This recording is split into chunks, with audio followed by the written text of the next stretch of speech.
Viva, está com a Hora da Verdade. O nosso convidado é Dom Américo Aguiar, cardeal e bispo da Diocese de Setúbal, a quem agradeço ter aceitado o convite para aqui estar. Eu sou a Susana Madureira Martins e comigo está a jornalista do Público, Helena Pereira. Bem-vindo.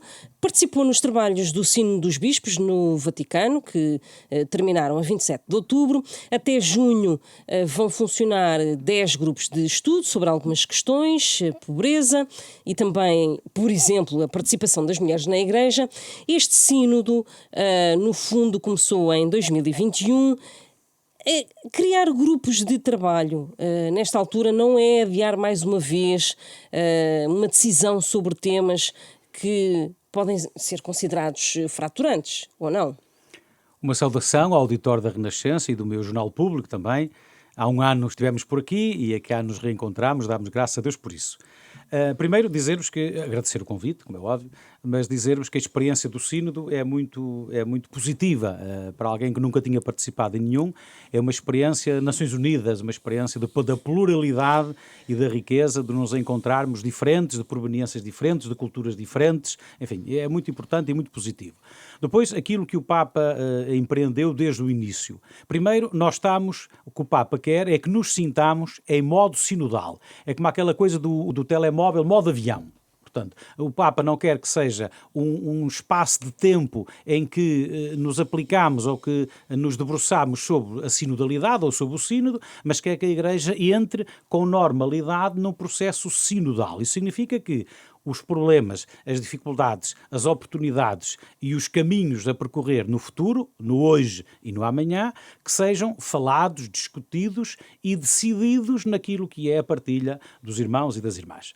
E também foi dizendo que o sínodo era sobre a sinodalidade propriamente dita e que todas aquelas temáticas que que fossem chamadas a ser avaliadas no contexto da realização do sínodo, que seriam encaminhadas para as tais 10 grupos de trabalho, as 10 comissões, para cada uma poder, enfim, fazer o estado da arte, fazer o estudo, o aprofundamento, para também, com o cuidado do ouvir e do discernir, cada uma no seu tempo, com a sua maturação própria, poderem também ter respostas o mais próximas dos corações de tantos e tantas que pensam diverso de assuntos que são comuns a toda a Igreja. Se o grupo de estudo, por exemplo, que vai avaliar a participação das mulheres na vida da Igreja, concluir sobre a necessidade de ordenação de mulheres padres ou de mulheres diáconos, o que é que acontece? Ora, primeiro vamos esperar o que é que a Comissão e o Grupo de Trabalho vão decidir. Eu, na minha mesa, na mesa em que trabalhei... Mas estas decisões são ou não vinculativas? Não são?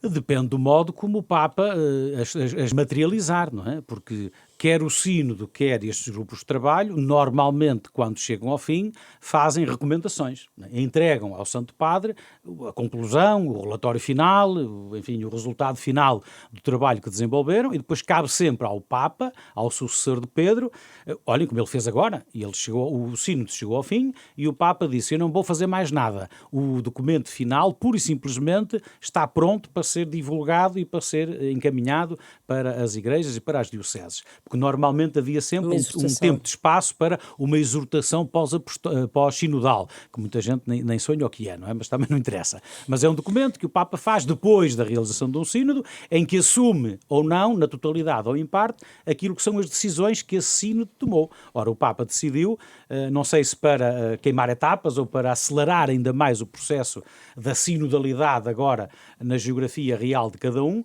decidiu que não vamos ter esse pandan e vamos imediatamente para o terreno para que os resultados finais daquilo que foi o sínodo sobre a sinodalidade possam acontecer no terreno.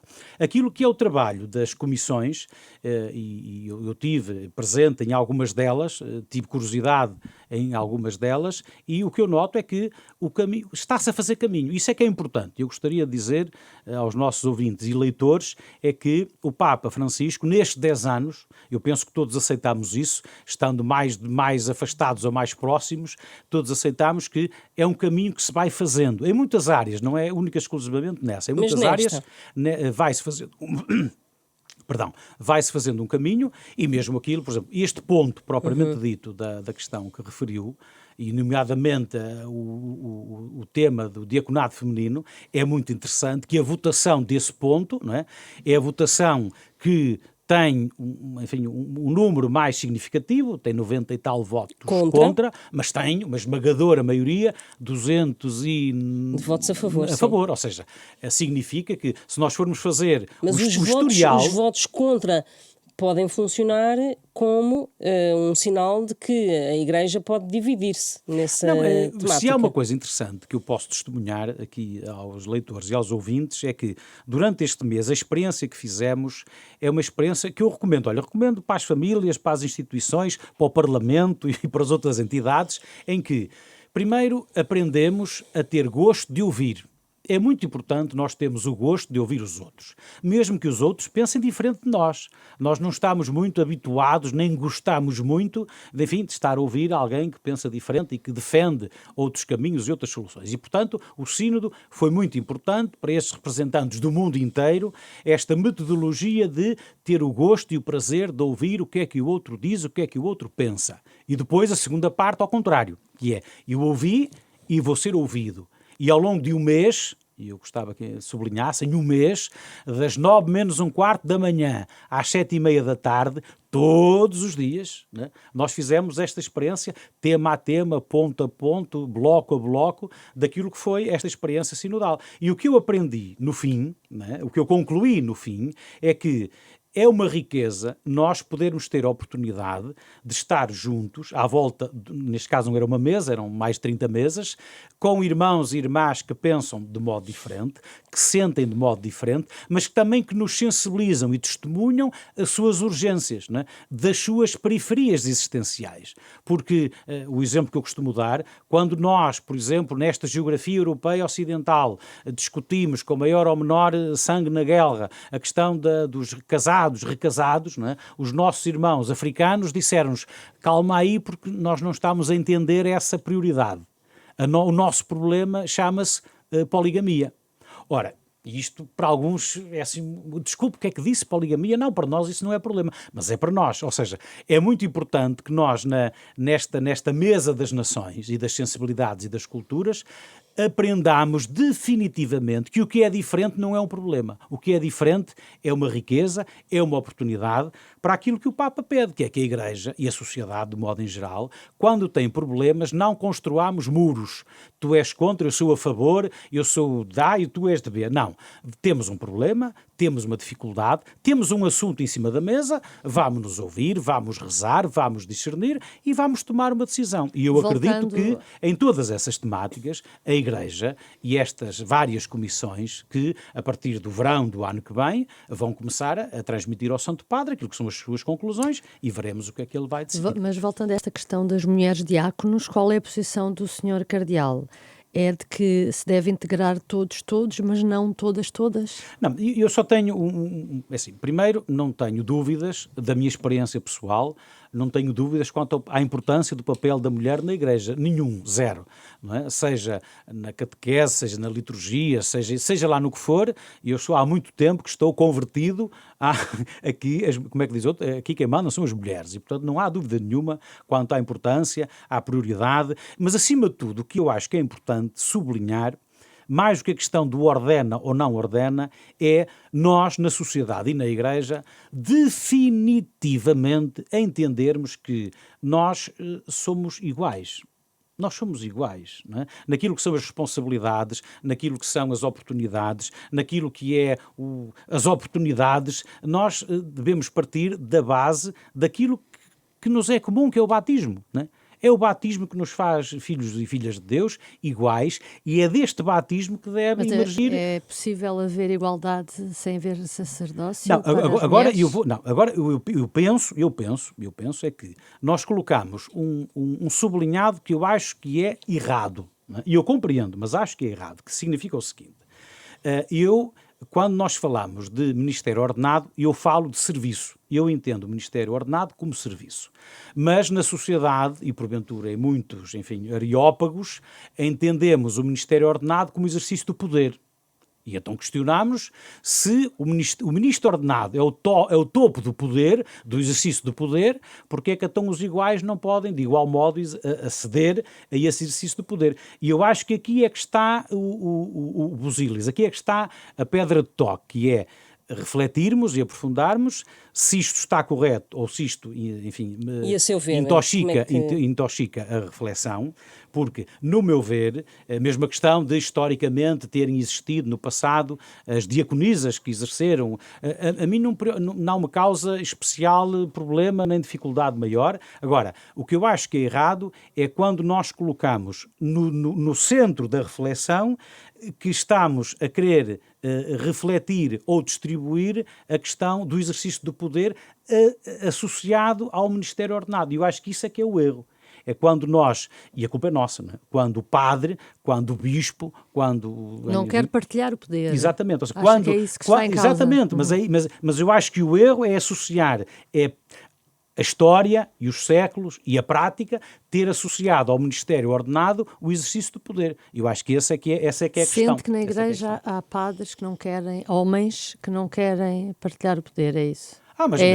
Tem a ver com essas eu sinto na Igreja que há homens que não lhes agrada partilhar o poder, mas não lhes agrada partilhar o poder com mulheres, não lhes agrada partilhar o poder com ninguém, não é uma questão do sexo masculino ou feminino, mas eu acho que é uma aprendizagem que nós temos que fazer, todos como sociedade. Por exemplo, eu dou-lhe um exemplo que muitas vezes falei com senhoras deputadas na altura, no exercício, agora já não, por exemplo, a questão das cotas, não é? A mim sempre causou grande... Não aceito, não gosto, mas compreendo que se não for legalmente imposto que não se chega lá. Não é? Mas não gosto, não defendo que aqueles lugares ou aqueles exercícios tenham que ter obrigatoriamente um homem ou uma mulher por causa de cotas. Não, se nós partirmos e reconhecemos a igualdade de todos, há de exercer a função quem está melhor preparado, quem tem melhores competências para exercer. E as mulheres diáconos podem estar bem preparadas para esse exercício. Nós temos caminho para fazer. E eu acho que hoje estamos muito mais perto de um caminho não digo de unanimidade, mas de consenso, do que tivemos no passado mais recente. Um consenso sobre o que exatamente? Sobre aquilo que significa avaliar, quando o texto diz que a Comissão vai continuar a aprofundar o estudo, é separar o exercício ministerial de serviço daquilo que é o exercício puro e duro do poder, quando ele está associado única e exclusivamente ao ministro ordenado. E eu acho que isso é que é a questão de toque que nós temos que separar.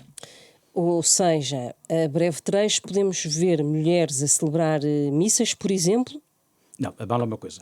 Eu gostaria que não misturássemos os timings e os patamares. Não é? Eu estou a dizer o seguinte, que a questão que nós temos em cima da mesa tem a ver com o exercício na nossa sociedade, na Igreja, na comunidade, daquilo que é eu entender o homem e a mulher como iguais nas suas capacidades e apetências para exercer as mais diversas atividades na sociedade, na Igreja e nas estruturas e nas empresas e em tudo o que podemos ter pela frente. E o que eu digo é o seguinte, que entendo que um dos erros que nós temos que aprofundar tem a ver com a discussão do assunto na base de ter acesso ou não ao exercício do poder, quando ele está demasiado ou exclusivamente associado ao Ministério Ordenado. O que eu estou a dizer é que o Ministério Ordenado não tem que estar absolutamente associado ao exercício do poder. No limite, o que eu estou a dizer que nós podemos ter homens e mulheres a dirigir as instituições e os organismos e não sei o quê, e isso não ter nada a ver com o ser sacerdote ou não ser sacerdote, naquilo que são as estruturas e as mais diversas realidades da Igreja. Coisa que hoje, não é? Quando falamos do exercício do poder, normalmente associamos clericalmente ao exercício do sacerdote ou do bispo ou do padre. Não é? E o que eu estou a dizer é que este caminho que estamos a fazer, aliás, quando o Papa nomeou recentemente uma senhora para o governadorato de Roma, do Vaticano, não é? Ou quando o Papa, um dia destes, nomear uma prefeita de um dicastério, Mas não tem que ser motivo de admiração nem de desconforto, pelo contrário. Agora, é um caminho que temos que fazer. E eu fico muito feliz quando, numa empresa, numa instituição, numa estrutura e na Igreja, ninguém tenha precedência ou seja impedido na sua, enfim, na sua execução e na sua presença, em razão de ser homem ou de ser mulher. Mas Acho isso que significa que as mulheres no futuro podem ter um papel mais cargos na Igreja, mas isso não significa que tenham as portas abertas para serem ordenadas. Ou seja, vão ter de certeza mais cargos, mais influência, mais funções. Eu acho e acredito que estamos em caminho, estamos a fazer um caminho. Não é? Aliás, sinodalidade significa caminhar juntos. E aquilo que nestes 10 anos o Papa Francisco tem tentado e tem provocado e tem proporcionado é que a Igreja em geral, os seus vários protagonistas, façam um caminho. E nós, eu uma vez disse a um colega vosso, não sei se daqui a 100 anos estivermos aqui, é um bocadinho demais, não é? Mas daqui a 100 anos estivermos aqui para uma entrevista, se calhar as temáticas já não são estas, já são outras, com outras envolvências, mas nesta área específica, e o que eu gostava de sublinhar, e o que tenho repetido e peço desculpa de o fazer desta maneira, é que é importante separar o exercício ministerial do exercício do poder. Eu estou convencido que uma coisa e outra podem e devem existir separadas. Sobre esta temática, há aqui o risco de, a dada altura, haver uma cisão da Igreja, ou melhor, de haver uma formalização dessa cisão entre a ala mais conservadora ou considerada mais conservadora e a mais progressista? Eu, naquilo que foi o ambiente do sínodo, como é que é? Cisão. Não ia por aí, não assinaria essa afirmação. Pelo contrário, notei, e no sínodo estiveram presentes todas as sensibilidades, como eu já disse, e não notei esse ambiente, absolutamente. Aliás, quem quiser ter o cuidado de ir ver, está publicado no site as votações, e as votações são muito esmagadoramente de aprovação de quase tudo. Já dissemos aqui, a única em que há uma maior expressão de sensibilidade diferente é exatamente a temática do estudo aprofundado do diaconado feminino. E mesmo assim, maioritariamente a favor. Não, então, não se revê na ideia de que há uma ala mais conservadora e mais progressista. Não sentiu isso? Não, eu não disse isso. Eu não disse é que que o caminho que estamos a fazer leva a que essas duas sensibilidades se afastem. Não. O que eu disse é que o que eu senti da vivência daquele mês inteiro é que fomos aprendendo uns com os outros a importância de nos respeitarmos, de nos ouvirmos e entendermos que o facto do meu irmão ou da minha irmã pensar e defender uma coisa diferente daquela da minha não faz de nós inimigos, não faz de nós opositores, mas faz de nós, homens e mulheres da Igreja, que pensamos de modo diferente e que temos que encontrar um caminho para percorrer juntos. Isso é que é importante. E tendo em conta as diferentes geografias e tendo em conta que no documento aprovado se diz que se deve deixar de falar de uma Igreja Universal para se falar de uma comunhão de igrejas, acha que as soluções adotadas serão iguais para todas essas geografias ou não? Não, é assim, o que nós notamos e constatamos é que as decisões têm obrigatoriamente que se inculturar, se assimilar daquilo que é a realidade local. Ou seja, e podemos falar do nível continental, ou seja, há decisões da Igreja que nós temos que entender que são normais que o continente europeu, americano, asiático, africano ou da Oceania que apliquem de maneira diferente, e isso não tem que ser obrigatoriamente um problema. Não é? Porque é aquilo, e cada vez mais é visível, e a era digital, o mundo de hoje, o século XXI, em que tudo acontece em direto no mundo inteiro, facilita e também proporciona que qualquer decisão que o Santo Padre tome em relação à liturgia, em relação ao que é que seja, que imediatamente tenha um acolhimento e uma sensibilidade diferenciada naquilo que é a realidade do mundo. E como eu dizia há bocadinho da poligamia e do divórcio, podíamos dar muitos outros exemplos em que o sentir das igrejas locais em relação a esses assuntos é diferente. Isso é um problema. Não é um problema. Agora, para a figura do Papa, que tem que legislar, ou que tem que recomendar, ou que tem que proporcionar ao mundo inteiro regras mais ou menos comuns a todos, isso levanta uma necessidade de maior cuidado e maior elasticidade naquilo que são as propostas. Outro dos grupos de trabalho que foi criado durante ou após o sínodo é sobre o ministério dos bispos. Os bispos e cardeais estão preparados para exercer no mesmo patamar de um leigo o tal caminhar juntos de que Francisco falou no arranque dos trabalhos? Ou seja, aquilo que eu lhe pergunto é cardeal, acabou a ideia dos príncipes da Igreja? Quer dizer, para mim já acabou há muito tempo, não é? Já acabou há muito Mas tempo. para outros cardeais provavelmente não. Vamos ver uma coisa. Eu acho que vamos encaixar naquilo que disse há bocadinho, que é de existirem pessoas na Igreja, e não quer dizer homens ou mulheres, mas existem pessoas na Igreja que têm alguma dificuldade em partilhar ou abdicar ou partilhar daquilo que é o poder, o exercício do poder propriamente dito, não é? Agora, há uma coisa no sínodo que se aprende e que também se vai tentar transmitir a todos os irmãos e irmãs, que tem a ver com o seguinte, que é nós temos numa sociedade, numa família, numa instituição, nós temos que aceitar que alguém tem que ter a última palavra. Acho que é aceitável. Temos um problema e alguém tem que ter a última palavra. Mas essa última palavra não tem de ser a única palavra. E às vezes confunde-se o ter a última com ter a única. Ora, isto é um caminho que nós temos de fazer. E naquilo que é o governo de uma diocese, o governo de uma paróquia, o governo, entre aspas, de uma família, de uma empresa ou de uma instituição, só temos a ganhar em partilharmos aquilo que é o exercício desse mesmo poder. Quanto mais eu ouvir para tomar uma decisão, certamente a decisão será mais certa. Agora, não podemos abdicar de que é preciso decidir. Porque às vezes entramos num ciclo que vamos dialogar, e entretanto passou o tempo útil de tomar uma decisão. E por isso, neste tempo, e o sínodo convida, o documento final convida, a que os responsáveis, seja o cardeal, seja o bispo, seja o padre, seja a Dona Maria, seja o Sr. José, a quem foi delegado o poder de decidir, que cada vez mais aceite e se converta a que é importante, é definitivo e é positivo auscultar, ouvir, para tomar uma decisão cada vez mais certa. E assim, eu olho para a realidade da Igreja Portuguesa e da espanhola e de muitas outras que eu conheço e lá está, temos velocidades diferentes, mas a realidade que eu encontro é uma realidade já muito diferente de algumas décadas atrás, em que eu quero, mando e posso. O quero, mando e posso, eu acho que já estamos para celebrar a missa sétimo dia e de mês, porque acabou, e se não acabou, tem que acabar objetivamente. A Assembleia Sinodal assinalou o desejo de que o povo de Deus tenha mais voz na escolha dos bispos.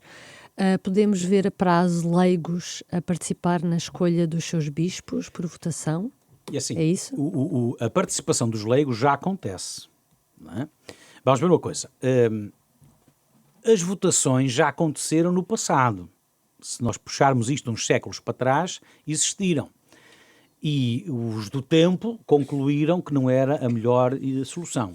E nós hoje, se calhar, podemos tentar fazer aqui uma simulação, não é?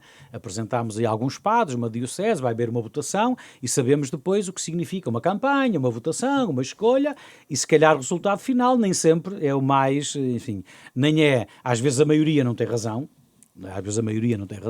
ou às vezes os critérios de escolha não são propriamente os mais. Agora, eu gostava de dizer o seguinte, hoje os leigos tomam parte na escolha. Agora, não se sabe muito e porquê? Porque quando o senhor Núncio está, por exemplo, agora vamos falar um caso prático porque as pessoas sabem, não é? O senhor Bispo da Guarda pediu já há algum tempo para sair, fez 75 anos e pediu para deixar de ser o Bispo da Guarda. E o Papa disse que sim senhor e portanto está a correr o processo. O senhor Núncio até hoje ouviu padres, ouviu autoridades, ouviu leigos, ouviu pessoas mais anónimas daquela geografia da Diocese da Guarda. Agora, o que é que diz nas cartas quando a gente recebe? Diz, sob o segredo pontifício.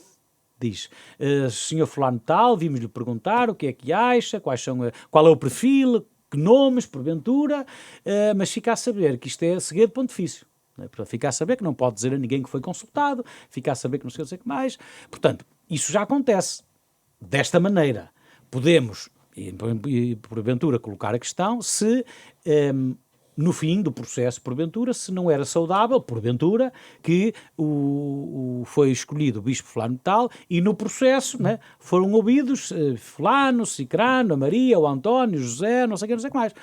Pronto, não sei, isso não sei avaliar. Agora, que já são ouvidos, são. Agora, de termos conhecimento e da dimensão da auscultação, isso não temos conhecimento porque é um processo assim, sob segredo pontifício. Se deve acabar ou não, temos que avaliar e temos que ver o que é mais positivo para um processo destes. É totalmente aberto, em direto, em a cores, ou é uma coisa mais... Agora, o que é que um dos grupos de trabalho tem essa temática, que é evoluir naquilo que possa ser ao século XXI, naquilo que são, eu dou-vos um exemplo, não é? Vem uma carta, temos que devolver a carta, o papel da carta temos que devolver, temos não sei o que mais, nós temos que perguntar se hoje, porventura, quer a metodologia, quer a abrangência da consulta, se pode ou não, ou deve ser diferenciada. E eu acho que não há tabus, e portanto acho que, voltamos ao mesmo, quanto mais eu for capaz de ouvir para discernir quem é a pessoa mais indicada para ser bispo da diocese, não sei o quê, certamente que vou acertar melhor naquilo que é o perfil, naquilo que é a pessoa. Acho que sim. Como é que se poderá tornar as missas mais expressivas da sinodalidade, como propõe ainda o documento final? De que modo é que poderá aproximar as celebrações litúrgicas das atuais formas de viver a espiritualidade? Eu gostava de fazer aqui um sublinhado que é assim, eu lá está, não sou sensível a que, quando alguém me diz, fui à missa não sei onde, gostei muito, tinha música, saltámos, fizemos o pino, estou a brincar, estou a fazer uma caricatura, não é? Foi um espetáculo, não é? Fernando Mendes, um espetáculo. Ora, a missa não é um espetáculo, não é? A missa não é um espetáculo. Agora, não tem que ser uma missa de corpo presente, de cinzentos e inexpressivos e que só mexem as pestanas. E entre aquilo que é uma situação e outra, nós temos que encontrar sempre o meio termo. O meio termo e o sentir. Por exemplo, há uma coisa bonita que tem acontecido no nosso país, que é bonito, que é positivo, que tem a ver com os migrantes e tem a ver com a presença dos brasileiros nas nossas comunidades, cada vez mais visível, que é assim, quando há um toquezinho qualquer, nem que seja a colher no cálice, o brasileiro começa logo a gingar, não é? Faz parte. Ora, nós às vezes que encontramos algumas comunidades que, atendendo a que a presença já não é mas são 10 ou são 15, e já gingam um bocadinho, não é? Mais um bocadinho já é escola de samba. Ora, eu acho que é nossa obrigação da comunidade abrir-se também a estas realidades que são novas e que não são melhores nem são piores, são a realidade da comunidade. E, portanto, se nós podemos, numa comunidade, ir mais ao encontro daquilo que é a expressão do celebrar dos que estão ali presentes, a mim não me repugna absolutamente nada. Pelo contrário. Agora, não gosto, não aprecio quando quando o padre faz um esforço por agradar, não é, a todos, de maneira a que aquilo seja um self-service e um gosta da música, o outro gosta das flores, o outro gosta dos paramentos, o outro gosta não sei de quê, porque é um espetáculo e queremos agradar a todos. Acho que não é esse o caminho, mas o caminho é, cada vez mais, cada comunidade celebrar correspondendo às sensibilidades daquilo que são os presentes nessa comunidade e nessa... Por exemplo, havia uma temática que a mim não me repugna, não sei como na prática podemos concretizar, que tem a ver com a celebração poder ter a participação, por exemplo, no momento da homilia, em que o padre ou alguém é convidado a fazer uma reflexão sobre a palavra de Deus, sobre a vida das pessoas, seja o convidar alguém para o fazer, seja numa celebração as pessoas terem disponibilidade para ouvir mais alguém. Por exemplo, eu na minha mesa tive o superior dos jesuítas, o padre Arturo Osório, acho que é assim que se chama, Arturo Sosa, o superior dos jesuítas a nível do mundo inteiro. E ele dizia-me que, penso que em Paris, que há uma paróquia dos jesuítas, em que no momento da homilia, o padre faz a homilia, mas depois faz a pessoa A, a pessoa B, a pessoa C e a pessoa D.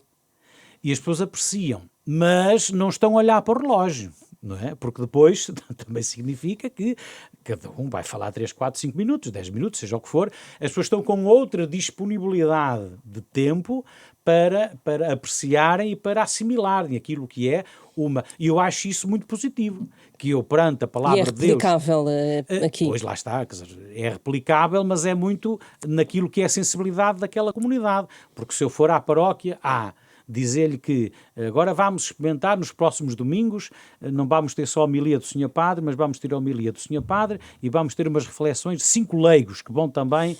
Eu não sei se no domingo seguinte se as pessoas não tinham debandado quase todas, porque, enfim, o tempo foi um bocadinho demasiado. Ora, é caminho que estamos a fazer, absolutamente.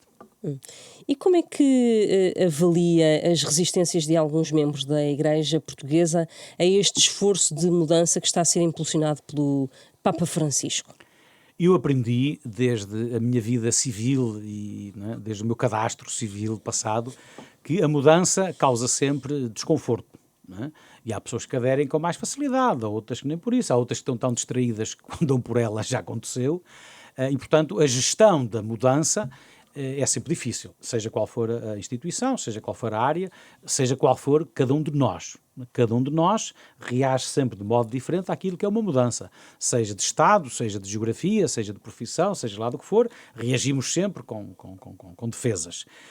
E o que eu noto é que é verdade, quando eu olho para a sociedade, quando eu olho para a igreja, quando eu olho para as comunidades, eu vejo, e eu conheço Setúbal um bocadinho já, conheço Lisboa, conheço o Porto, conheço o Norte, e com a Jornada Mundial da Juventude tive a graça de percorrer o país inteiro e encontramos sacerdotes, encontramos comunidades, encontramos grupos com mais vontade de fazer o caminho e malta que está um bocadinho mais colada na poltrona e no sofá para não partilhar o exercício do poder, para não partilhar isto, ou para não, enfim, descaracterizar aquilo que acha que é o importante e com maior dificuldade. Mas volto a dizer, peço desculpa, é caminho que estamos a fazer. Mas trava esse caminho. É assim, uma coisa, na família, nas empresas, nos processos, se nós queremos fazer um caminho e não nos preocupamos se alguém fica para trás, fazemos mais depressa.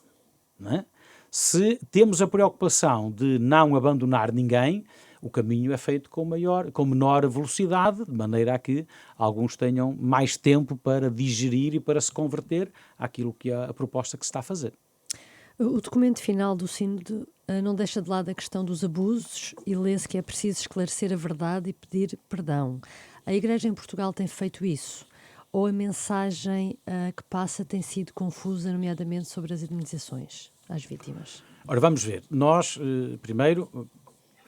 Hoje, e eu gostava de dizer isso, hoje e 2019, graças a Deus, graças à comunicação social, graças a tantos homens e mulheres de coração, enfim, puro e generoso, fizemos um caminho e hoje as vítimas têm e devem ter, e é reconhecido, acho, pela sociedade toda e na Igreja, têm um lugar e têm uma precedência que, porventura, em 2019 e daí para trás, não acontecia. Portanto, acho que isso é muito importante, termos consciência do caminho já feito. Em Portugal, depois da Comissão STRES e depois da criação do Grupo VITA, né? Nós estamos agora na fase daquilo que significa a atribuição. Nós não costumamos usar o termo das indemnizações, reparações, porque é por causa do peso jurídico da expressão, mas as compensações. E agora é preciso concretizar esta fase também não perdendo o foco daquilo que é a importância e a salvaguarda da vítima. Ou seja, porque de facto, quando eu leio, ou quando às vezes a gente toma contacto com até de outros países, o Papa ainda agora na Bélgica referia essa circunstância, que é, nós agora chegamos à fase não é final, porque isto nunca tem fim. Como o Papa diz, são feridas que nunca cicatrizam, são sofrimentos e memórias que nunca se apagam, e portanto não é fim de nada, é mais uma etapa.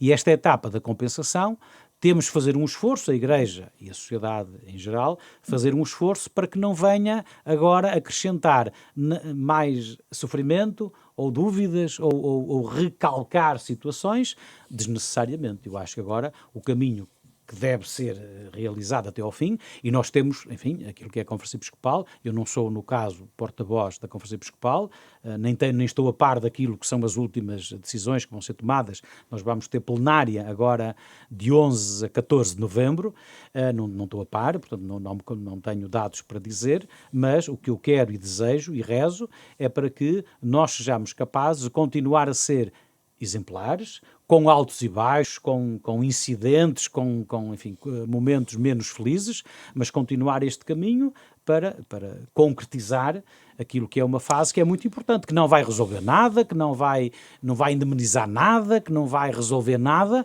mas será, como eu tenho usado a imagem, será um paliativo. Será um paliativo naquilo que foi uma vivência que não havia ter acontecido na vida dessas pessoas. Sim, como é bispo de Setúbal, qual é que é o bolo das indenizações da Diocese de Setúbal? Pode adiantar isso? Não percebi a imagem.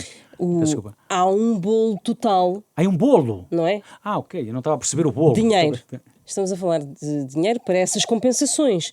Qual é que é, na Diocese de Setúbal, esse bolo, essa fatia das indenizações assim, para as reparações, compensações? Primeiro, e eu não estou aqui a fazer nenhuma partilha de indevida do que é que seja, porque eu não tenho conhecimento, exatamente. Mas até hoje, não é, a Conferência Episcopal, naquilo que é o trabalho que o Grupo Vita e naquilo que é o trabalho com os vários conselheiros que têm sido ouvidos do mundo dos tribunais, do mundo da justiça, do mundo da, como é que se chama aquilo, da jurisprudência, dessas coisas todas, ainda não foi materializado qualquer valor. Até à data não foi materializado se é 5, se é 10, se é 15, se é 20, se é 1000. E, portanto, não há essa escala de grandeza à data que eu estou aqui a falar. Na plenária de novembro, agora pode... Eventualmente, mas à data que eu estou aqui a falar, não existe uma grandeza. Valor. Não existe. E, portanto, eu não te posso dizer... Agora, naquilo que é a Diocese de Setúbal, se eu não estou enganado... É a terceira maior do país? Sim, mas não é isso que eu ia dizer. Certo. Eu ia dizer que os pedidos que eu tenho conhecimento, eu penso que, se eu não estou errado, penso que são 2, 3... daquilo que significa pessoas que tinham no passado apresentado as denúncias, que os processos foram... E que agora têm que repetir novamente todo o processo para poder pedir a indenização. O que eu disse há bocadinho é que, naquilo que diz respeito, e por isso temos a plenária, eu acho que não é humanamente, cristamente aceitável fazer repetir percursos e sofrimentos e, enfim, mas cenários... Mas é isso que está previsto, não é? Quer dizer, eu acho que então não discorda da regra... Se a regra diz que vamos voltar como no monopólio, não é? Vamos voltar à casa da partida para fazer o percurso novamente, que eu acho que nós não devemos criar condições de repetir e de voltar novamente a fazer com que as vítimas percorram o túnel do horror naquilo que significou uma vivência. Agora, eu permita-me dizer, tenho total confiança na sensibilidade e nas recomendações da doutora Ruta Agulhas e da sua equipa. Tenho total confiança naquilo que é o trabalho, a experiência e naquilo que serão as recomendações. E por isso eu espero que na plenária que isso possa vir. Então acha que na Conferência Episcopal podem decidir, no fundo, agilizar esse processo sem criar mais sofrimento a essas pessoas? Eu acho que é a nossa obrigação. E pegando no seu caso, pegando nos 2 ou 3 casos que existem em Setúbal, atribuir pura e simplesmente um valor a essas vítimas e não pedir que façam novamente novos depoimentos. Assim, se tivermos a falar de um caso novo, de alguém que está a apresentar, quer aceder à compensação, isso acho que tem que fazer. Não tenho dúvidas que, se é um caso novo acho que tem que fazer. Se estamos a falar de um caso que já percorreu o túnel do horror, do sofrimento, e que agora passamos à fase da compensação, eu acho que não é Deve humano... ser diretamente compensado. Acho que não é humano nem cristão voltar a convidar, não é honesto, não é cristão, não é humano, voltar a convidar a que a pessoa passe outra vez pelos horrores dessa história. Sim, o que está a dizer é que o processo, em existindo um bolo total, o processo deve ser acelerado e não voltar à repetição das histórias. Se não é novo, se não tem nada de novo e se estamos a falar de uma situação que foi validada pelo Tribunal Civil, pelo Tribunal Eclesiástico, pela Comissão não sei de onde, pelo não sei o quê, eu acho que se não há... e por isso é que eu digo, toda a confiança no trabalho do Grupo Vita e naquilo que são os colaboradores. Se vamos imaginar que há aqui uma lista para checar, não é? Uma lista de... Os depoimentos foram destruídos, não é? Mas a Igreja sabe os casos. Fazer repetir o percurso de viagem no tempo com a pessoa daquilo que foi uma situação já validada ou já esclarecida, eu estou convencido que não será esse o caminho. E sente-se acompanhado na Conferência Episcopal nessa visão? Sim. Mais uma coisa, nós, nestes anos de caminho, e eu acho também importante sublinhar que todas as decisões da plenária têm sido tomadas por unanimidade, não é? Com mais ou menos, enfim, conversação no espírito. Dificuldade de chegar à unanimidade, não é? Porque estamos a falar de 40 e tal pessoas que sentem diferente e que entendem diferente. Aliás, estivemos a falar do sínodo, não é? Portanto, entendem diferente e veem diferente e, portanto, é normal que isso aconteça. Agora, a Conferência Episcopal Portuguesa, os bispos portugueses, a Igreja em Portugal, quer tentar, às vezes corre mal, né? Meia culpa, às vezes corre mal, da maneira como se diz, da maneira como se expressa, da maneira como se apresenta, mas queremos e desejamos ser exemplares no processo até à sua conclusão e, portanto, aguardamos que isso aconteça da melhor maneira. Eu quero e rezo e desejo que no final, que em 2025, que possa encontrar alguém que infelizmente foi vítima e a quem peço perdão e desculpa porque aconteceu o que não devia ter acontecido, mas que a pessoa se sinta respeitada naquilo que foi a sua vivência, a sua dor, e que também se sinta um milésimo de contentamento, se pode dizer, ou de compensação, com aquilo que a Igreja partilhou materialmente consigo. Isso, o que está a dizer é que em 2025 gostava que a Igreja já tivesse terminado esses processos de compensação. Pelo que eu sei, né, os pedidos eram até 31 de dezembro. Portanto, 31 de dezembro. Bem, acredito e desejo, e até era bonito, estamos no ano santo de 2025, o ano jubilar, e seria particularmente simbólico que os processos se encerrassem, não digo definitivamente, porque estas coisas, como eu já disse, infelizmente nunca se encerram definitivamente, mas os de compensação. Mas que acontecessem. Um dos grupos de trabalho criados pelo Sínodo tem a ver com o tema da pobreza, e os pobres em Portugal estão cada vez mais pobres, 20% da população vive no limiar da pobreza. O que lhe pergunto, no seu caso concreto, uma vez que é bispo de Setúbal, onde há várias bolsas de pobreza conhecidas e vários bairros assinalados, o que é que o senhor, como bispo, tem feito por essas populações que vivem no limiar da pobreza ou em situações de pobreza extrema? Olha, nós temos tentado, primeiro, e quero agradecer muito, à Cáritas Diocesana de Setúbal, infelizmente tem pergaminhos, né? Infelizmente tem pergaminhos naquilo que é corresponder às necessidades no terreno desta diocese, desde o meu querido e muito saudoso Dom Manuel Martins, né? Que nos anos 80 protagonizou com a população o grito de pedido de ajuda e de auxílio das populações que estavam a viver na miséria naquele tempo, e nós temos, enfim, infelizmente, temos na Península de Setúbal alguns bairros particularmente sensíveis, não é? E eu não digo problemáticos porque eu sou do Porto e vivi em Lisboa, e no Porto e em Lisboa nós encontramos, infelizmente, situações similares, e portanto não quero, os meus bairros de Setúbal não são especialmente perigosos ou especialmente não sei o quê, comparando com outros, mas estes são os meus, não é? E estes são os meus. E aquilo que significa, primeiro, um esforço que eu tenho, enfim, tomado conhecimento e tenho articulado e tenho tentado também sensibilizar, um esforço das autarquias na Península de Setúbal para uma resposta àquilo que é o problema da habitação, né? O problema da habitação é uma questão muito premente, porque nós andamos na Península já a rondar os 900 mil habitantes e há muita população que é empurrada de Lisboa pelos custos da habitação. E, portanto, há muita população empurrada para a margem certa, não é? Para a margem certa. E nota-se a questão do custo da habitação, que é impossível de corresponder. E nós temos aqui, cada vez mais, por exemplo, eu há dias fui visitar a Misericórdia de Almada. E ao lado da instituição que eu visitei, está a nascer um novo bairro com problemas. Está a nascer, não é? eu agora não sei, é o nome de uma Mas terra. É um bairro legal? Ou Não, ilegal. mesmo, Está a nascer, não é? Ou seja, é o nome de uma terra, pois agora peço desculpa, não me lembro, está a nascer, não é? Está a nascer. Portanto, há novos bairros E está a nascer nascerem. por ilegal, aos olhos de todos, e cresce a uma velocidade impressionante, não é?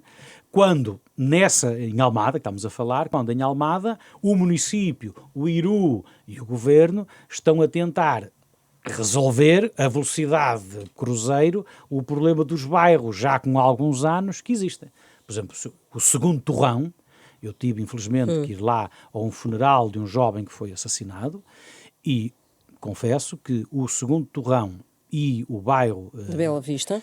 o da Bela Vista, mas o outro que eu fui de Santa Marta, em Corroios, eu confesso que pensava que já não encontrava em Portugal pessoas a viver naquelas condições. Pensava. Não é?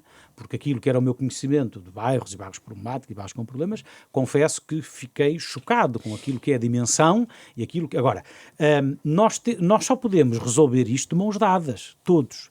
E há dias eu tive a oportunidade de falar com o novo presidente do IRU, o antigo presidente da Câmara de Esposende, e falei-lhe, eu estava em Roma, e falei-lhe exatamente minha preocupação de estarmos, sociedade em geral, a acudir a tentar resolver os problemas daqueles bairros que já têm uns anos de existência e, ao mesmo tempo, estar a nascer um novo. Ora, e nós não podemos permitir de aquelas pessoas que tenham um problema que nós temos que tentar ajudar. Agora, não ajudamos permitindo que de um momento para o outro, né, como aos cogumelos, começa a surgir. Agora, as pessoas, como dizia o Dom António Francisco dos Santos no Porto, os pobres não podem esperar. E quem não tem casa não pode esperar. Quem tem fome não pode esperar. Quem está doente, grave, não pode esperar. E que respostas é que a Igreja pode dar a essas pessoas? Assim, a Igreja e a Igreja de Setúbal, com as suas instituições, a Cáritas, os centros paroquiais, as Misericórdias, eu fiz um périplo, só me faltam duas, falta-me Sesimbra e Alcochete, Sesimbra, Alcochete e Barreiro. Faltam as 3 Misericórdias que eu não visitei. E tenho visitado muitas IPSS, que não são da tutela da Igreja, e vejo que vivem no limiar também da capacidade. E vivem no limiar da capacidade. As próprias Misericórdias têm dificuldade em dar resposta. Aliás, eu fico sempre, enfim, triste quando se anuncia o aumento do salário mínimo, que é uma coisa muito importante e positiva, e estas instituições tremem. Não é? Porque essas instituições, como vivem no limite da linha vermelha orçamental, quando há uma miséria de um aumento, não é? Essa miséria de aumento vezes X funcionários aflige. Aliás, olha, tenho estado com os bombeiros, até os bombeiros, nos nossos bombeiros também, porque assim, nós concordamos todos com o aumento do salário mínimo, mas estas instituições tremem sempre que há o aumento. E o que eu estou a dizer é que não somente não. O que eu estou a dizer é que quem de direito, né, que subsidia e que apoia e que paga os serviços destas instituições, deve ter em consideração que se aumenta os seus encargos de remuneração e de vencimento dos seus colaboradores, ao mesmo tempo também tem que aumentar aquilo que são as suas prestações. Porque senão não há meios para responder a outras necessidades. Porque assim, vamos ver uma coisa, a Diocese de Setúbal, nós temos feito há dias, nós ainda ontem fizemos mais uma tranche para a Terra Santa, para Jerusalém, mais 10 mil euros. Conseguimos, nestes 2 meses, recolher 30 mil euros e uns cêntimos, né, da generosidade das pessoas. 30 mil euros e uns cêntimos para Setúbal é muito significativo. Para Jerusalém, infelizmente, é uma gota, mas para Setúbal é muito complicado. Abrimos agora a campanha para Valência, porque assim, eu também estou habituado, é dos mais pobres e dos mais simples que nós conseguimos sempre a generosidade e a partilha para agir em ajuda dos outros.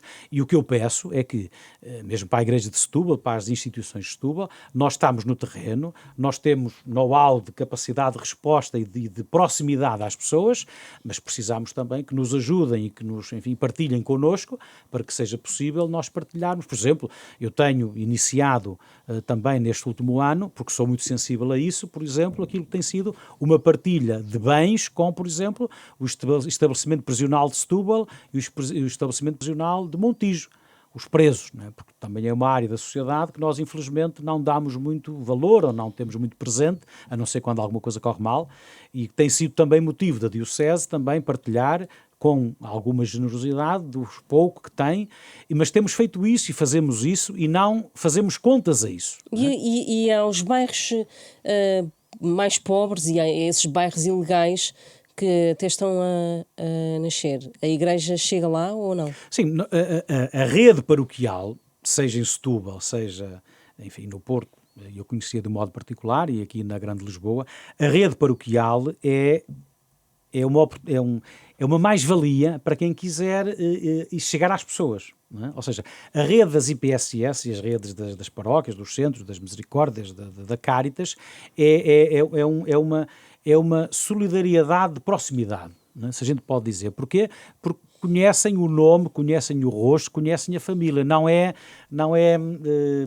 como é que eu ia dizer? Não é o número, não é não é anónimo, né? E nós temos, e as nossas paróquias, por exemplo, a paróquia da Senhora da Conceição, na cidade de Setúbal, tem lá um padre, o famoso Padre Constantino, que inaugurou e que já há alguns anos tem uma clínica dentária, né? Com voluntários, que já tratou da higiene oral e dos dentes de mais de 3.000 pessoas. Né? E da alegria que ele me fala, e nós às vezes não pensamos nisso, uma pessoa desdentada ou uma pessoa com problemas dos dentes é um grande bloqueio para emprego, é um grande bloqueio para namoro e relação e afeto, é um grande bloqueio para socializar, para sorrir, para falar com as pessoas à vontade. Ora, são pormenores muito importantes para a vida de cada pessoa. E a gente, bem, nós temos desdobrado, a Diocese, as paróquias têm-se desdobrado o mais possível em ir ao encontro, e não somos só nós, eu já gostaria de dizer, nós não temos o exclusivo do apoio e da ajuda às comunidades. No território de Setúbal existem muitas instituições civis, não religiosas, e existem muitas outras, até de outras confissões religiosas, que também no terreno tentam fazer o melhor possível. Nas últimas semanas houve desacatos em Lisboa na sequência da morte de Odair Muniz num bairro pobre, o bairro do Zambujal. Houve também na sequência disso alguns desacatos na margem sul. Como é que viu esta situação e o que é que acha que deve ser feito? Olha, primeiro uma palavra de solidariedade e, permitam-me, de oração, no caso do Odair e da sua família, por uma coisa que não devia ter acontecido. Depois, também, em relação ao Tiago, ao motorista da Carris, uma pessoa que não tem nada a ver com o assunto, né? Que foi protagonista acidental da pior maneira de uma expressar de sentimentos que degenerou na situação de violência que todos, infelizmente, sabemos. E depois também para aquilo que são o trabalho dos... Eu tenho muito carinho, muito respeito pelas forças de segurança, pelos polícias, pelos guardas, pelos militares, e também não tenho conhecimento do caso em pormenor, acho que ainda ninguém tem, e também há versões e há histórias e há contraditórios, mas tenho sempre também, muitas vezes penso naquilo que significa um homem e uma mulher munido de uma arma e que tem, no exercício da autoridade que lhe foi confiada pelo Estado, naquelas milésimas de segundo, tomar uma decisão em relação a um ato que pode provocar, ferir ou a morte de alguém. E, portanto, não quero fazer juízos sobre essas milésimas de segundo em que alguém tem que tomar uma decisão. Agora, aconteceu uma morte e isso é motivo para pararmos e para refletirmos. Portanto, a morte não devemos, e eu não defendo que ninguém deva ser morto por razão absolutamente nenhuma, e portanto, se alguém morreu num contexto de uma operação policial, é preciso que o Estado de Direito funcione sem qualquer gaguez, sem qualquer limitação. Isso quer dizer o quê? Temos de saber o que é que aconteceu, se foram cumpridos os protocolos, que eu não conheço quais são os protocolos de utilização de fogo por parte das autoridades policiais, não conheço, e portanto não sei se foram cumpridas, se não foram cumpridas, e depois o que é que aconteceu. E eu lembro-me no Porto, né, até uma vez da judiciária, em perseguição de não sei o quê, deram uns tiros, aquilo furou o carro e tinha uma criança na carrinha e a criança morreu, e portanto eu sempre tive o coração partido naquilo que foi a criança que morreu, mas também naquilo que foi o policial que não sabia que a criança estava lá dentro e disparou. E que não, portanto, nós acho que nunca é claro, nem é humanamente fácil tomar partido, seja pelo que for. E, portanto, aqui acho que toda a solidariedade e a oração com a família do Odair não devia ter acontecido, ponto. O motorista da Carris não devia ter sido vítima de como foi dano colateral muito grave da expressão da raiva e da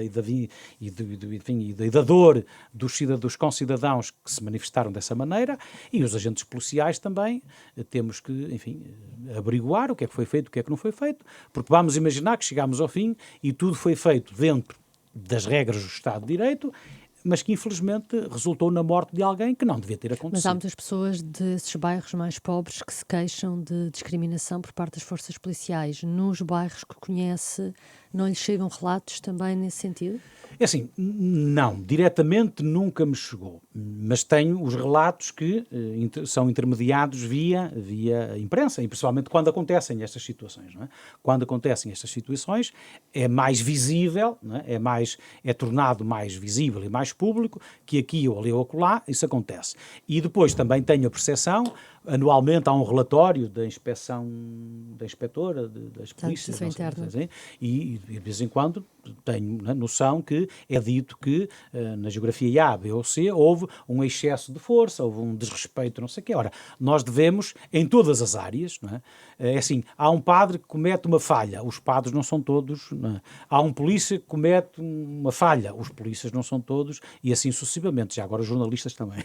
Portanto, não podemos generalizar. Agora, acho que nós vivemos num Estado de Direito e, como sociedade, eu gostaria que todos, né, crescêssemos sempre, olha, naquilo que é o início da nossa conversa, no respeito e no entender como uma riqueza aquilo que é o meu concidadão, que por motivos económicos, raciais ou outros, é diferente de mim, vive de maneira diferente de mim, mas eu não posso, à partida, fazer uma acessão de pessoas se ela me chega de gravata e de fato passado da marca X, ou se me chega sujo e de facto macaco vem do trabalho, ou porventura não tem condições para o tipo de higienização. Portanto, isso não podemos permitir que aconteça, e se existem profissionais nas mais diversas áreas que da sua cultura ou da sua maneira de ser tenham esse comportamento, é obrigatório que as suas chefias diretas que hajam inconformidade para corrigir. Deixa-me perguntar-lhe sobre uma situação que na zona de Setúbal, nas margens do Tejo, tem sido muito visível, que é aquele pequeno exército de mariscadores, de pessoas na apanha de bivalves, junto à ponte Vasco da Gama. Há aqui suspeitas de tráfico humano, muitos destas pessoas são imigrantes. Não é ali preciso fazer alguma coisa que não está a ser feita?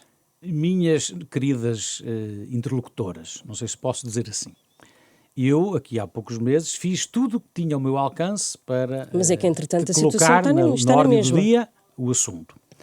E agradeço muito aos mídias, às televisões e às redes que, de facto, durante aqueles dias bombaram, não é, a temática e o problema e a dificuldade. Mas, infelizmente, como acontece no nosso país, é assim. É como aos submarinos, não é? Portanto, o assunto ganhou de cima, berramos, discutimos, zangámonos, decidimos e depois ficou o assunto esquecido até que aconteça outra fatalidade. E, infelizmente, a questão dos mariscadores de Alcochete, vamos dizer assim, ou do Montijo ou do Seixal, infelizmente, só voltará a ter a atenção de quem de direito quando morrer mais alguém. E eu estou convencido que tem morrido mais gente. Mas não se diz. Não tem havido conhecimento disso. E eu estou a arriscar. Mas eu estou a arriscar porquê? Porque estamos a falar de pessoas que, infelizmente, não interessam a ninguém. Infelizmente. Ou seja, que são tratadas sem respeito. E são 10, são 20, são 50, são 100, não sei. E por isso, se não são os próprios amigos e concidadãos a dizer que falta ao José ou que falta ao António, se ninguém denunciar ou chamar a atenção que falta a algum deles, se calhar, infelizmente... Tens recebido dessas denúncias? E eu, quando andei lá, enfim, naquela semana, acolhi vários... As pessoas têm medo. Há uma coisa que me pediram, que eu fiquei baralhado. Não querem visibilidade. E isto é capaz de nós, se calhar, entendemos. Para a visibilidade que eu lhes quis dar, e eles entenderam como uma ameaça. Não é? Quando não era esse o objetivo, pelo contrário. Mas eles entendem que quanto mais visibilidade, mais, enfim, insegurança vivem daqueles que os exploram. Não é? Porque é assim, eu lembro-me que a senhora Provedora de Justiça, eu penso que foi aqui, numa entrevista, que ela dizia: quanto mais tempo os migrantes tiverem a situação ilegal, mais as redes os apanham. Porque eles têm medo, porque eles estão ilegais, mais os apanham. Não é? E, portanto, estes irmãos e irmãs vivem na clandestinidade. Mas não há aí uma falha das autoridades estatais, ou seja, Há uma falha, da fiscalização por um lado e das autoridades judiciais que deviam investigar há uma e falha, rapidamente. há uma falha minha, como bispo, como padre, como cidadão, há uma falha das autoridades policiais, de investigação, de governo, de legislação, há uma falha transversal da sociedade. De todos. Como é que explica isso? Como é que é possível? Pois é quando o bem comum e quando, olhem, peço desculpa, é a doutrina social da Igreja. É a dignidade da pessoa humana, é o bem comum, a subsidiariedade e a solidariedade. Quando uma destas não nos preocupa de modo especial. Porque depois é assim, mas quem é que ganha com isto? Pois, quem é que ganha com esta situação? Porque é assim, eu quando falei com algumas autoridades disseram que de vez em quando fazem uma, não sei se é rusga que se diz. Sim. Fazem uma rusga, e vão os mídias, e fazem umas tensões, e fazem não sei o quê, pronto. E fazem isso de 3 em 3 meses, fazem isso de quanto em quanto tempo, e depois dizem-me assim, mas a solução era colocar aqui uma purificadora, não sei dizer o nome, uma não sei o quê, isso resolvia o problema. Mas resolvia o problema, mas matava a clandestinidade. E matando a clandestinidade do negócio já não é vantajoso. E, portanto, ou seja, há aqui vários poderes e vários ajustes que não permitem, ou que impedem, então, ou que levam qual é a que não seja daquilo? tomada. É assim, por exemplo, quando a gente fala com os autarcas locais, todos eles dizem que têm pedido que seja feita, que haja uma task force transversal, com vários representantes das forças de segurança, do Ministério não sei de quê, disto, daquilo, mas o que é certo é que até à data isso não aconteceu. Porque é assim... Porque não basta varrer aquelas pessoas dali, diariamente, não é? Não basta varrer, e é o problema que eu gostaria de sublinhar.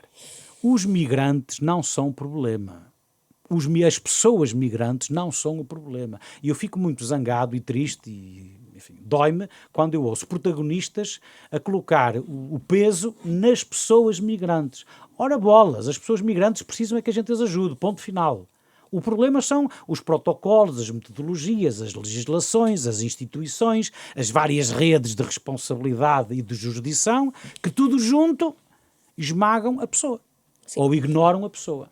E isso é que nós temos. É assim, é preciso um simplex para resolver o emaranhado daquilo que significa.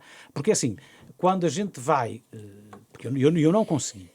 Mas quando a gente tenta perseguir uma dessas pessoas, onde é que ela mora? E encontramos alugueres de colchões, já não é de quartos, é alugueres de colchões. Em contentores. E encontramos as pessoas que lhes paga uma miséria, e dessa miséria é-lhes retirado para o colchão e para não sei o quê. Portanto, isto é miserável. Mas somos nós, não é Odmira. Somos nós. E nós, infelizmente, temos muitas Odmiras espalhadas pelo território. Porque é assim, vamos ver uma coisa. Eu visitei as empresas principais de Setúbal e da agricultura e disseram-me assim, ai de nós se perdêssemos os migrantes. Ai de nós.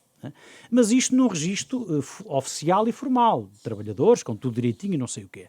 Mas nós sabemos muito bem que, por exemplo, sazonalmente, seja na agricultura, seja em tantas outras áreas, que sazonalmente toda a gente vai procurar trabalhadores que aparecem não sei de onde, que fazem o trabalho, que se lhes paga qualquer coisa e eles desaparecem. E tanto apanham uvas aqui, como apanham peras ali, como apanham flores ali, como apanham não sei o que mais. E nós, humanamente, e como concidadãos, temos obrigatoriamente de criar mecanismos para que estes irmãos sejam respeitados. No mínimo, sejam respeitados. Porque depois vem a conversa, sabeis, que é muito perigosa. Senhor Bispo, o pior daqui é o melhor na terra deles. Isto dá para muita maldade. E deixa-me perguntar, como é que viu a suspensão da manifestação de interesse por parte do Governo? Acha que é justo, que é uma medida que vem ajudar os imigrantes? Vamos ver uma coisa. Naquilo que foi, eu gostava, não tive a oportunidade de o fazer, porque enfim, as coisas vão se amontoando e sucedendo. Eu tenho muitas dúvidas naquilo... A precipitação político-social do processo CEF, não é? Portanto, nós no nosso país tínhamos uma entidade chamada CEF, que tratava destes mal ou bem, tratava dos processos, tratava não sei de quê, tinha uma experiência e um acumulado de fazer e não sei o que mais, e a certa altura tivemos um gravíssimo problema da morte de um cidadão ucraniano, que gerou tudo o que a gente sabe, tudo não sei o que mais, e uma das decisões que foi tomada foi a extinção do CEF e a criação de uma nova entidade, não sei o quê. Depois soubemos uma mudança de pasta ministerial, com sensibilidades diferentes, com não sei o que mais, e o Dr. José Luís Carneiro tentou... Mas agora esta medida deste governo. Agora espera aí, que é assim. E depois chegámos ao ponto de, eu fiquei surpreendido de termos 400 mil processos. Eu confesso, quando ouvi 400 mil, era aquela conversa do 40 mil, 4 mil, 400 mil processos de não sei o quê. E agora, qual é o meu posicionamento sobre estas questões? Eu não sei se a porta deve estar aberta ou fechada ou escancarada, não é? Que às vezes são as imagens que a gente ouve no discurso político-partidário. Agora, o que eu queria e o que eu quero é que as pessoas sejam respeitadas.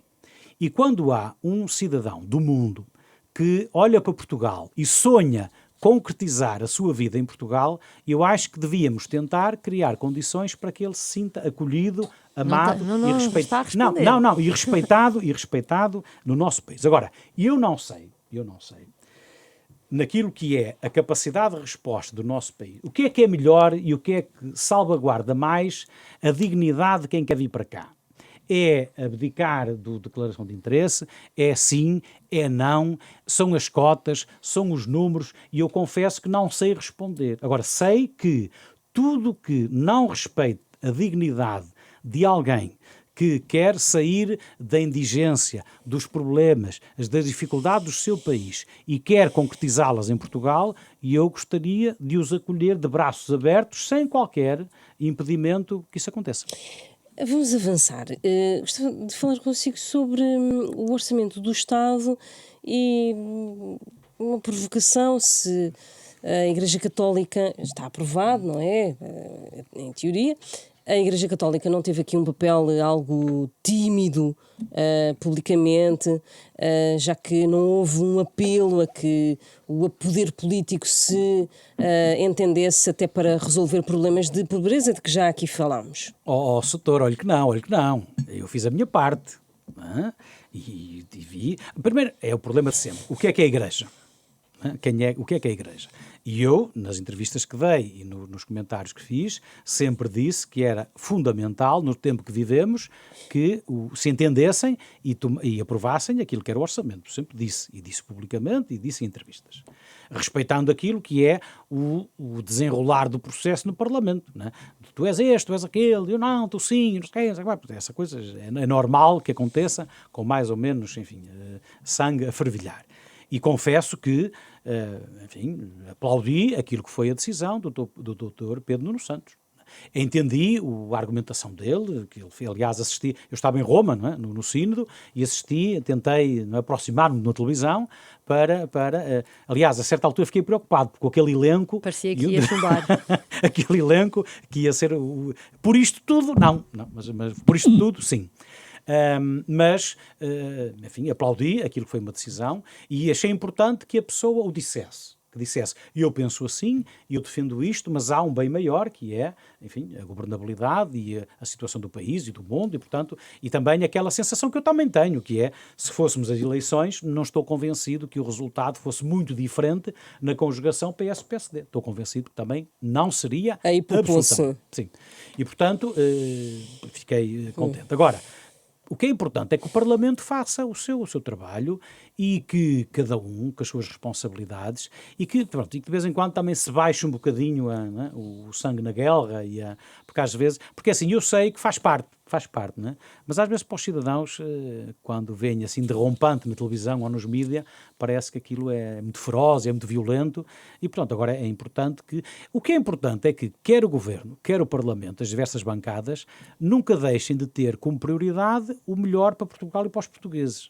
E o melhor, às vezes, não é propriamente aquilo que é a minha opção, não é? E, portanto, às vezes temos que, enfim, tomar decisões e de votar de maneira diferente que é aquilo que é a minha ideologia, que é o meu pensamento, para que o melhor possa acontecer. E vamos ver, desejamos que o orçamento aprovado permita o melhor possível para Portugal e para os portugueses. Só mesmo para terminar, esta terça-feira houve eleições na América. Trump tem um discurso contra a imigração, Kamala Harris fez campanha pelo aborto até uma fase adiantada da gravidez. O cardeal Dom Américo Aguiar, se tivesse de votar nestas eleições, a escolha para si era difícil. O Papa Francisco respondeu a essa questão no regresso de uma viagem, das últimas viagens que fez, e disse muito o que estás a dizer. Ele disse assim, quando lhe perguntaram, ele disse: os dois são contra a vida. Um é contra a vida naquilo que significa a sua política dos migrantes, e a outra é contra a vida naquilo que significa a sua opção contra o aborto. Eu estou preocupado, quer um, quer outro, com aquilo que é quarta-feira para a Europa e para o mundo. Eu estou preocupado, né? Porque eu não vejo nem na doutora Kamala, nós temos a mania dos doutores, né? Na Kamala, nem no Trump, não vejo que olhem para a Europa com respeito, como prioridade, enfim, como uma relação especial, e isso preocupa-me particularmente. E preocupa-me quer um, quer outro, podem, enfim, causar à Europa um desconforto e uma desproteção, seja na segurança, seja na economia, que leva a Europa a ter que, enfim, a ter mais uma vez que ter consciência que o babysitting dos Estados Unidos já acabou há muito tempo. E isso preocupa-me, independentemente da opção dos americanos, e nós não nos podemos esquecer disso. A opção é dos americanos, porque já a doutora, está ele, a Hillary Clinton venceu na Europa e no mundo, mas perdeu em casa. E o Obama, quer dizer, nós temos sempre esta coisa, não é? Nós depois inflamamos e temos o nosso candidato, mas a realidade profunda dos Estados Unidos às vezes trai-nos naquilo que é a nossa percepção e leitura da realidade. E o que eu peço é que os americanos possam expressar o seu voto em liberdade e que não aconteça o que aconteceu da última vez com a não aceitação dos resultados. Temo que possa haver uma exclusão social. Eu nunca pensei ser possível ver as imagens do Capitólio a ser invadido e um presidente a ser dúbio quanto àquilo que foi a sua participação, nem o incentivar a violência para não aceitar os resultados eleitorais. Portanto, Presidente Trump, Presidente Kamala,